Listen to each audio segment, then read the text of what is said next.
We had a dream, and in that dream we took our need to know to a new level when we initiated a Google Internet search on the subject of China. Given the recent rumblings relative to China's economic seduction of the international investor heavyweights, it seemed a little prudence and due diligence might be in order before taking our currency on a cruise up the Yangtze River with the big boys.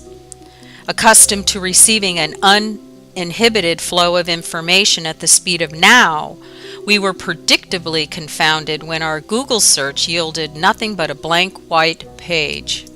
And no matter how many times we hit the refresh button and blinked our eyes in disbelief, it was undeniable. A blank page was all we were going to get. Clearly we'd hit a wall, and this raised a big red flag. What we already knew, without the benefit of a Google search, was that the world at large has long considered the Great Wall of China to be one of the wonders of the world, yet our Dreamtime search results drove us straight into what many are now calling the Great Firewall of China. Erected upon an onerous and non-negotiable platform of cyberspace censorship, evidently this Great Firewall is so towering that China's own Olympic hurdle jumper Liu Zhang isn't even able to make the great leap forward and over the top. For centuries, the old proverb, "Knowledge is power," has historically encouraged those in the know to wisely acquire and share vast knowledge with the promise of power as a dangled payoff.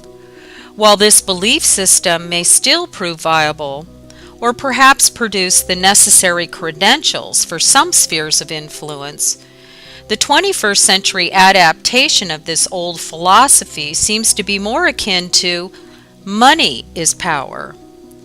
So as we sit back and watch China overtake Japan as the world's second biggest economy, we can only remind ourselves that information imperialism not only owns our debt, but someone has to keep Walmart in business. We couldn't sit back and watch for long, however, because something was rotten in the state of our world close to home, and the stench was so foul even pinching our nostrils shut proved futile against the pungent sulfuric fumes that reeked of rotten eggs and threatened to overtake us. Frankly, we weren't sure what smelled worse, the corrosive gases seeping from the toxic drywall lining the walls of our home, or the doggy doo in the backyard laced with remnants of the plastic fillers that had been covertly baked into the dog's food. As if the assault on our nose wasn't bad enough, this dream, now nightmare, directed our eyes to the innumerable infants who were innocently consuming formula mixed with tainted milk powder while snuggled warmly in their highly flammable jumpers. Then on to the toddlers and children who were adorned in dainty jewelry cast out of cadmium while playing in a trance on the floor with toys painted in the vibrant colors only a lead palette can produce. The colors of those toys were almost as brilliant as the countless tubes of lipstick and eyeshadow compacts we saw filling bathroom drawers everywhere. We briefly considered taking a couple of Tylenols for the headache we'd gotten from the toxic drywall fumes, but figured it too was probably made in China. And then we woke up with a headache and wondered if Confucius ever said, "Don't be evil." As China continues to shroud its Great Wall in smoke and mirrors while aggressively maximizing short-term profits with cheap knockoffs and actions that harm humanity and kill healthy competition, we are wont to ask, who's keeping it in business?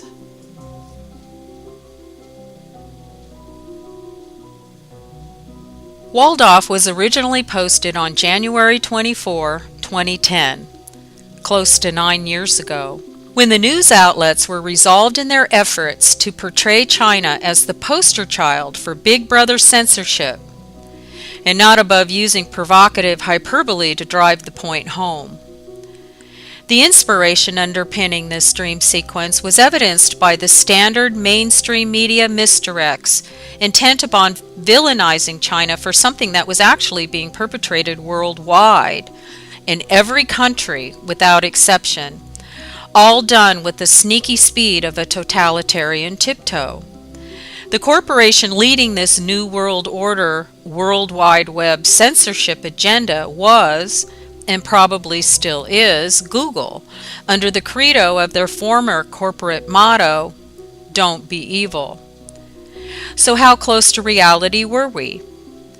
Because freedom of speech has long been considered a basic human right in the Western world, overt totalitarian control of the flow of information worldwide cannot be accomplished without covert cabal maneuvering.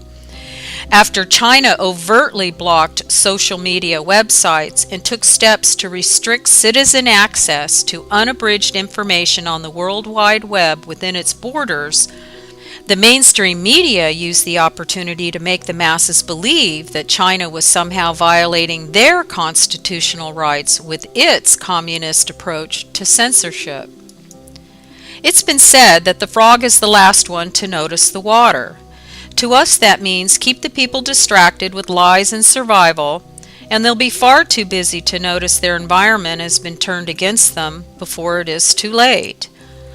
Get the people busy with manufactured fear about China's alleged threat to their freedoms, and they'll never notice when those very same rights and freedoms have been legislated out from under them by the corporations running their own Congress. Get the people busy scarfing up cheap goods from corporate category killers like Walmart, and they'll never notice how the price reflects the quality, and how cheap imports from a nation with lower manufacturing standards are a very profitable way of repurposing toxins and poisonous plastic fillers. From our perspective, it's beyond obvious that this tactic for mass distraction knows no bounds and is exclusive to no country. It's also pretty obvious that little has changed in the news cycle over the last 9 years, for the mainstream is still regurgitating the same stale narrative about China and its threatening censorship practices. What is almost never mentioned in these narratives, however, is how our national tech companies like Google and Facebook are busy at work enforcing all of this threatening totalitarian censorship around the globe on the sly. And it is doing so under someone's direction and authority. What we really want to know now is how the American people will cope when they begin to see how they've been systematically stripped by the deep state distraction game designed to sideline all vestiges of their First Amendment rights with the use of American alphabet agents. Which brings us to the deeper question going forward. When we consider that many secret and occult societies running the world as we know it operate under a tenet of deception, where true meanings are derived from opposites, we are compelled to ask the obvious: what is the opposite of "don't be evil"?